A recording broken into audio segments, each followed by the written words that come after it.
Thank you very much. Well, I'm deeply grateful. I was a little afraid when you all stood. I thought you were leaving.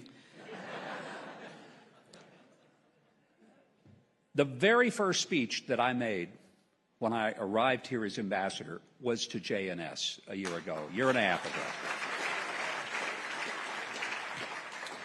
So today, before I got here, I did something that I thought was very important. I checked President Trump's social media to make sure this was not my last speech in Israel. As you know, he typically fires people in the middle of the night by way of social media, so I wanted to make sure that there was a reason for me to come. I'm happy to report that so far, so good.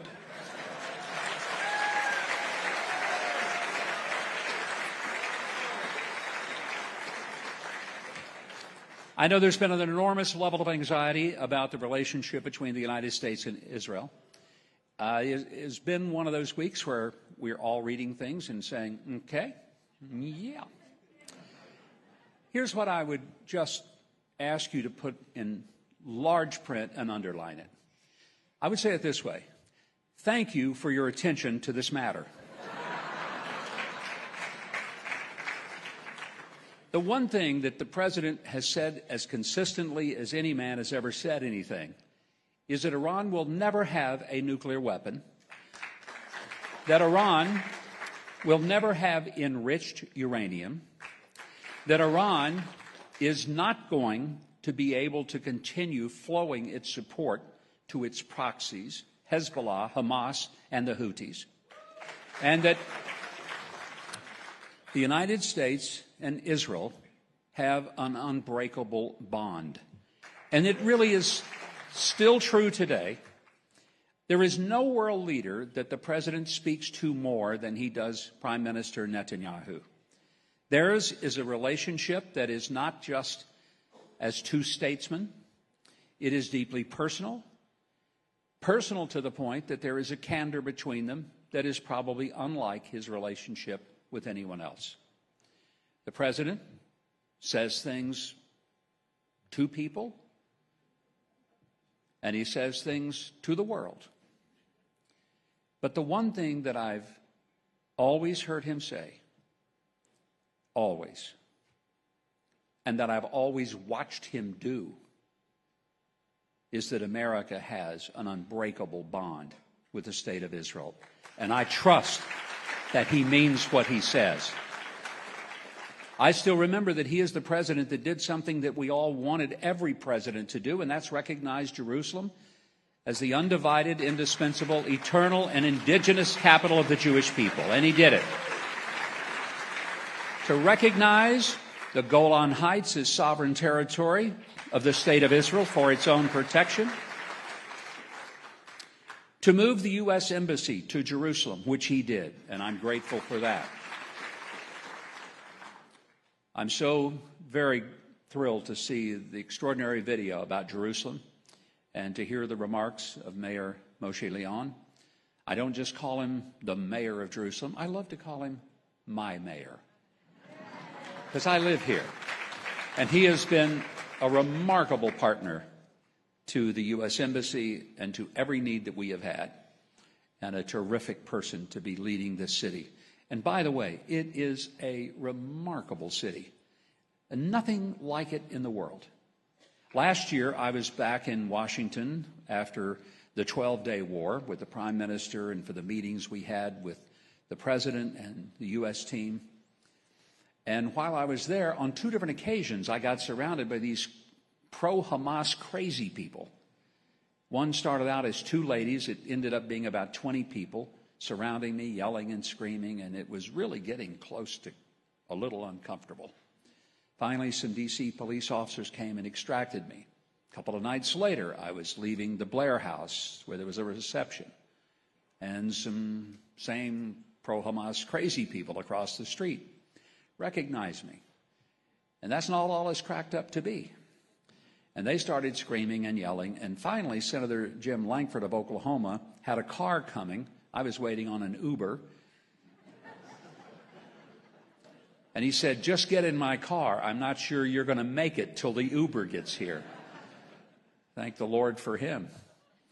So he got me out of there, and I told some of my friends later, I said, I can't wait to get out of this crazy town and get back to Jerusalem where I feel safe.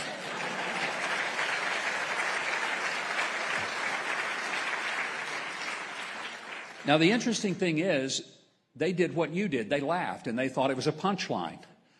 I said, I'm not kidding. I really am anxious to get out of this crazy town and get back to Jerusalem because I feel safe there. And I do. And I'm grateful to live in this remarkable city and to have the opportunity to represent the United States of America. And I've watched, and I know there's anxiety, but folks, I have watched last year in the 12-day war when everyone wondered, what will the president do? Will he engage? And then on that Saturday night when the B-2 bombers roared from the U.S. all the way to Fordow and nuclear deposits and laid down bombs the likes of which the world had not seen, we know what he would do.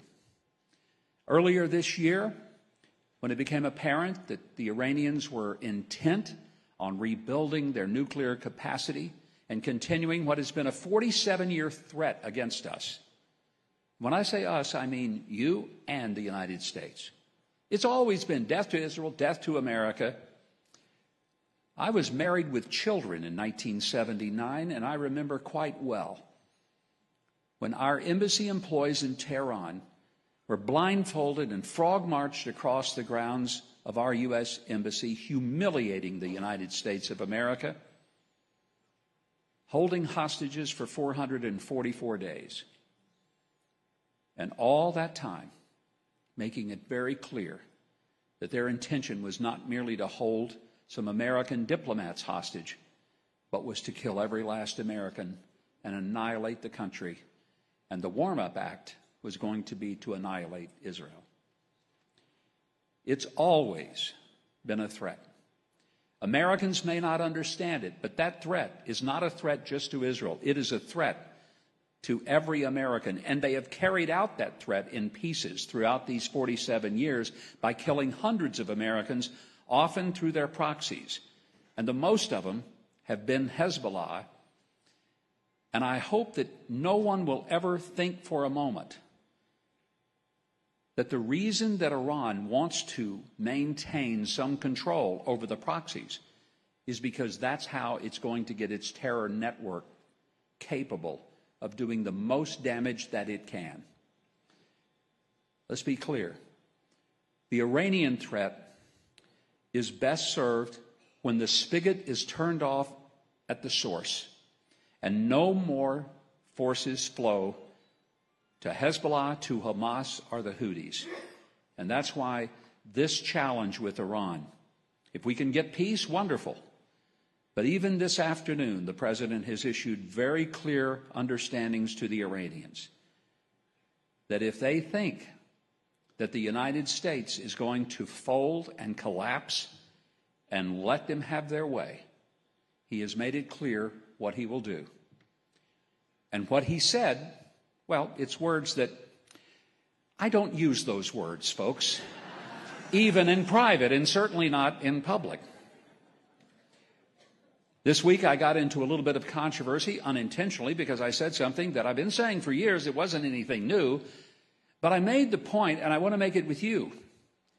One of the reasons that our nations are tied together is because it is upon the Jewish foundation that Christianity was formed, and upon the Jewish and Judeo-Christian foundation, Western civilization was formed, and without that, there would not be an America. It is as simple as that.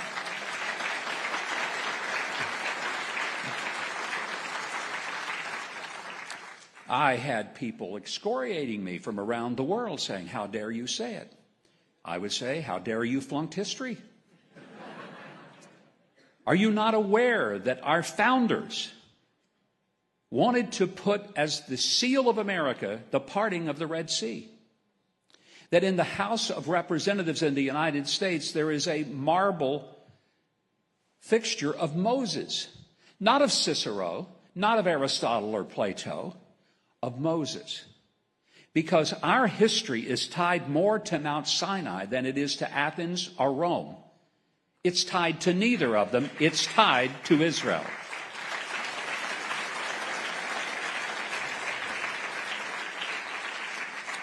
The 3,800-year continuity of the Jewish people from the time God said to Abraham, I'm going to make you a great people, and through you the world will be blessed. When our founders understood, they understood it in such a way that even in our Declaration of Independence, we made very clear that our rights don't come from government, they come from God. They come from the Creator. And where did they get that notion? They got it all the way back to this very city in Jerusalem. They got it clearly from the time of an unbroken history of the Jewish people having been connected to God and being a light to the world. And I want there to be no misunderstanding. Americans, whether they understand it or not, need to be grateful to God for the Jewish people and the foundation upon which freedom and the sanctity of the individual was founded, because that is what separates our values from the values of totalitarianism and dictatorship. I want no part of that. I like freedom, and the heart, the soul, and the genesis of that came from right here in this land. Let us never be apologetic for it.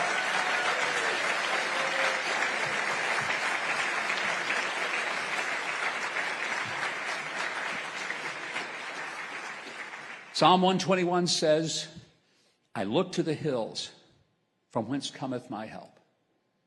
My help comes from the Lord. When people say Israel will be destroyed, I'm thinking they don't understand, do they? That this is not into the hands of any man or any country or any army on this earth. This land is in the hands of the Creator of the universe. And my confidence in Israel's capacity, not only to be here, but to last and to stay, is not because we have a great military and because Israel has a great military. It's because all of us have a great God who has made a promise, and He will keep that promise.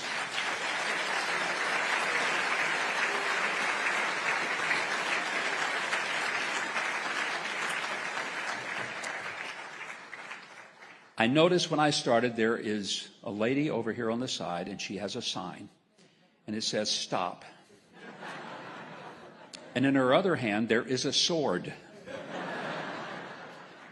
I know what the sign means, and I think I know what the sword means. And with that, I will say, thank you, God bless you, and God bless the state of Israel.